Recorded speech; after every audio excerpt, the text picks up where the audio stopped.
Updating your billing profile on Teepublic is essential for managing your payments and ensuring your information is current. Follow these steps to make the necessary changes easily.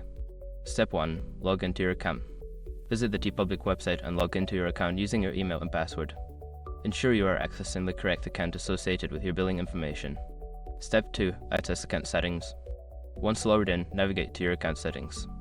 This is typically found in the upper right corner of the page, often represented by your profile picture or an icon. Step 3. Select billing information. In the account settings menu, look for the option labeled billing or payment information. Click on this to access your current billing profile details. Step 4. Update your information. Before filing a refund or dispute, use the SROC.com link in the description to open the refund dispute deadline calculator and confirm your deadline.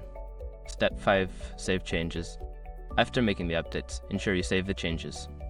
Look for a Save or Update button at the bottom of the billing information page and click it to confirm your new details. By following these steps, you can easily keep your billing profile up to date on Teepublic. Regularly checking your information helps avoid any payment issues in the future.